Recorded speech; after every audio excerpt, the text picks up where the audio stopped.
Hi. Today, instead of a workout, I wanted to talk to you about a concept that you can put into your workouts, specifically pushing and pulling in movement. Anytime you're exercising, anytime you're moving, you're doing one of those two things, or possibly a combination of both, like when we rotate. I was hoping we could feel that out in a couple of foundational movements that you do regularly or are easy for you to get into, so that you can feel the integrated effect on your body of doing a push or pull motion, and then start to notice it more often within your actual movement practice, whether that is Pilates or barre or yoga or strength training. Um, I think these concepts are important because it's easier to learn better, more efficient movement patterns when we're trying to accomplish a task rather than over fixating on our anatomy and which muscles specifically we're supposed to be feeling. Ultimately, although everyone wants core strength, the purpose of it is really to help integrate your upper and lower body together to get tasks done. So sometimes that's going to be more of a focus on the front of your body, like a lot of people think abs when they hear core, but other motions actually involve the stabilizing system in the back of our body, and we need to make sure when we're using our back muscles, we're using them correctly, because as we know, the low back is an area very susceptible to pain or injury. So what the heck am I talking about? Easy example. You've all done some form of a push-up, right? So I'll just keep it at the wall. So when we're doing a push-up, the accent of the exercise is pressing yourself away from something, whether it's the ground or whether it's the wall, like this. So this is an easy example because even though we think of the movement coming from the arms, right, you could see the action of pushing. I need to keep integrity through my whole front of my body in order to stay in a plank or in a straight line as I move. And then if I want to just demonstrate the opposite action, I have to grab onto something that I can hold. I'm going to lean back here. I'm going to leave my butt back a little bit because I can't get quite the right angle. And then a pulling motion, I'm holding onto the door frame and then bringing my body up against gravity, through gravity, I mean, to this frame. Okay. So now the accent, even though the motion looks very similar, I'm straightening and bending my arms. Now I'm pulling myself into something instead of before I was pushing myself away. Okay, so this is what I'm talking about. Now, that was definitely awkward. That wasn't the example, but just easy for us to see while making good eye contact. Okay, where I'd like you to play with it, we're going to go down onto the floor first into a quadruped position.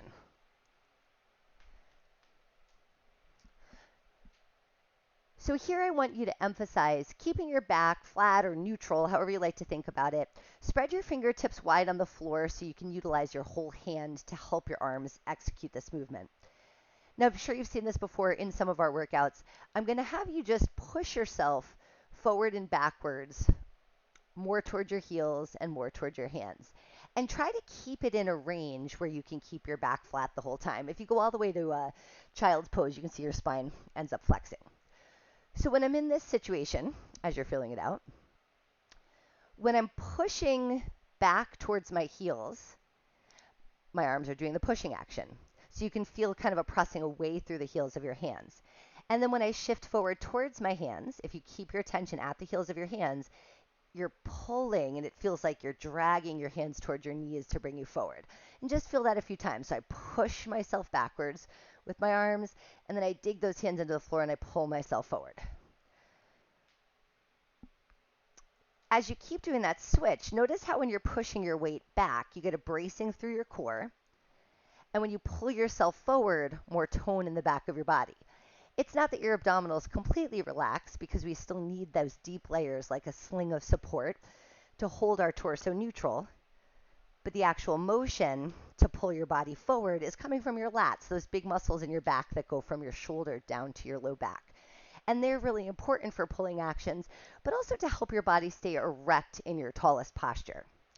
Now, if you were to shift your weight side to side, if I keep both hands on the ground, it's a pushing motion. People generally will prefer to use the arm they're leaning away from to make the motion. Recenter yourself. Lift up one arm out to the side though, and now try to pull yourself towards the side that still has the hand down. And just do that like 3 or 4 times to get that sensation. Okay, so you can see, same action, I have to recruit totally different muscles. Let's even you out on the other side to get the same effect. Oh, I said this wasn't going to be a workout. And then I say things like that. Even yourself out. Okay? Now, if you go back down to both hands, can you go back to executing a two-handed side to side only using pull muscles? So I'm just a little bit offload the weight from the pushing arm, and I can still get that pulling action going. Okay? Can I use both against each other, pushing and pulling? So just a subtle shift of awareness, you could totally change the motion. All right, so that's something familiar to you. Let's explore something else that I think is still easy enough to accomplish, but will feel a little less familiar. So I just did this with a client the other day. We were playing around, and I think you should do it too. All right, so I'm going to have you start out laying on your side. You're going to grab a book or a yoga block, something you can hold in your hand and just balance. I'm going to say like a waiter or waitress holding a tray. Did I need to say waiter or waitress? Probably could have just said waiter. You got what I meant. All right, so I'm going to leave my bottom arm out long, resting my head on it. And I want to explore movement, rotating my body using this as the base. Now, your legs are going to be free to do whatever you want in this other arm because I want you to try moving slightly differently every time. So I'm going to turn onto my back, and I'm just going to try to focus on keeping the object supporting in my arm, and then I'm going to push up into it to create the turn. So just play with that a couple times. When you go through this motion, I wanted to start you in this successful end of the motion, but you could also start this on your back. But our action that we're emphasizing is pushing your object up to the ceiling to initiate a rotation through your body. Now, if that feels really easy to do, let's explore going up higher with it. First, turning onto your side, and then adding movement through your bottom arm to come up to a partial sitting position. This is why you need to kind of be free with my rules and with what you're going to do with your legs. You might come up with a very different strategy than I'm using. I'm going to try to do it differently this time because I don't know what other strategies there are. So now I'm integrating pushing with both sides of my body as I incorporate that bottom arm to get me up higher. Okay, let's try that on the other side. You could definitely do this for a longer period of time, but I'd intended this to be a short video. All right, I'm just going to set up my body differently just because. And I'm going to do the same thing. So I'm turning onto my back and just landing. Ooh. By the way, that strategy was definitely harder to do with my legs straight and my arm bent. Let's see. Da-da-da-da-da. Da-da. In addition to becoming aware of how we push, this motion is also awesome if you hold a lot of tension around your neck and the top of your shoulders and you're really tense in your shoulder blades. This is good to get a gliding motion back in your scapula. I'm going to try just going up, so using different strategies to press.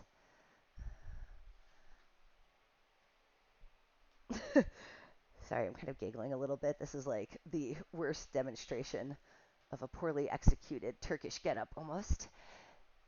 And just one more time for now. Okay, so there's something a little more novel you could play with. Again, I'm using some tarot-y card things. You could use something light. You could use a ball and you could use it with less of a touch, spider finger hands instead of the waiter hand. I'm going to grab a chair. All right, so we've been talking about your arms. What does the pushing feel like in your legs? Forget that chair for a second. Getting up and down from a chair, we use squat as our fundamental move to make sure we have the leg strength to do that. So when you're doing a squat, like in our barre classes, we talk a lot about your alignment and keeping your body weight over your heels. That's important for pushing action and just for your sensory experience. The bottom of your feet have tons of sensory nerve endings, but it is your heel that is the biggest, strongest bone designed to hold the weight of your body. So we use the sensory nerves under your heels to kind of track where your body weight is so that we're distributing your center of gravity properly through the squat. So if I was just doing the squat, I start with my weight over my heels and my legs parallel. And as I lower myself down and come back up, I'm trying to assess where the weight is over my feet the whole time. As long as it stays over my heels, even if my knees go past my toes, the load of my body will still be more back and won't really put pressure on my knees. It's only when I shift the weight into my toes that if I go past my healthy range of motion, I might put strain down there. So if you struggle with that, just as an aside, practice putting your hips back more in space to get the load of your body there. Or go into a half squat and just explore it where it's a depth that doesn't really hurt your knees. Now, the reason I'm bringing a chair into it, which maybe sitting down in a chair is easier than a squat, I don't know, but it gives us more contact points to feel pushing when we go back up. So I'm just going to go ahead and drop into it. Okay. So when you're sitting in a chair, to get out of it, I have to push down into the ground in order to activate muscles that help me go up. So in addition to pushing into the feet, like we've already described, I also can use my sit bones, just like my feet, as a point of reference to push down into to execute the motion. If I need to, you see sometimes people put their hands on their thighs, and then they get a third point of contact to push from. Using your hands to push doesn't always mean you're weak and that your legs can't handle the load. Sometimes it actually means it's your spine that's not stable or possibly your hips. But the more contact points with sensory nerves, because your hands have a bunch of them, your sit bones have a bunch of them, it's more a signal to your brain of where you are in space, and it's that pushing motion is going to again activate more of your body to keep you integrated when you stand up.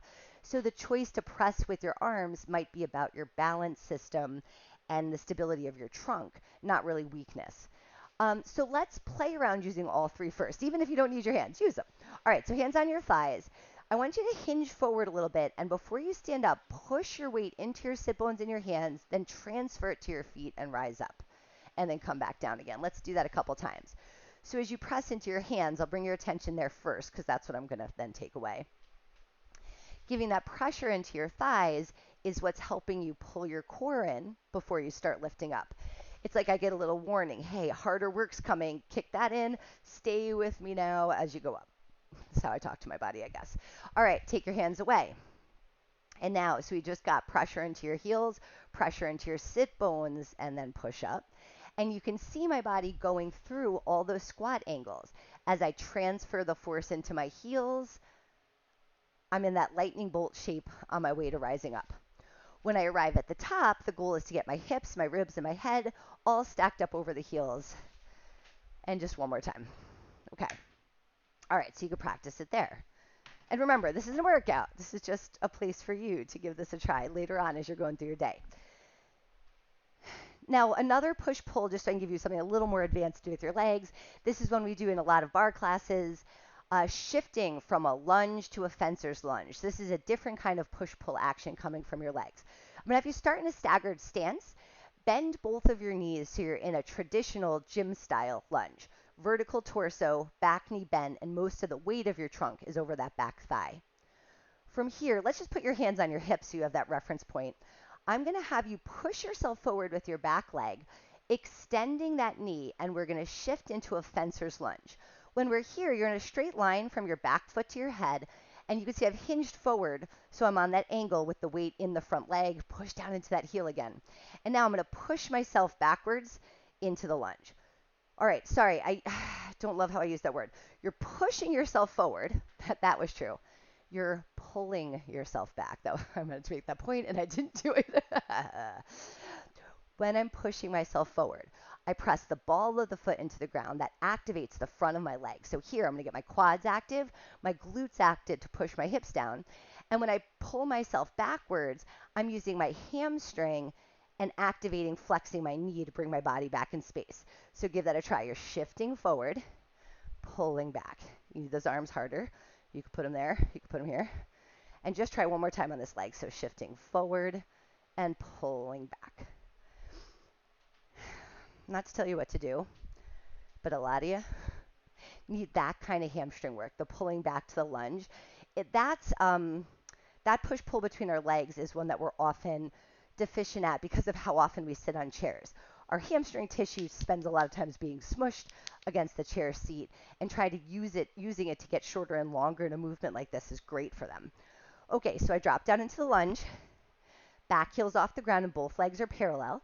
And now I'm going to shift forward into that fencer's lunge angle and then pull back in space.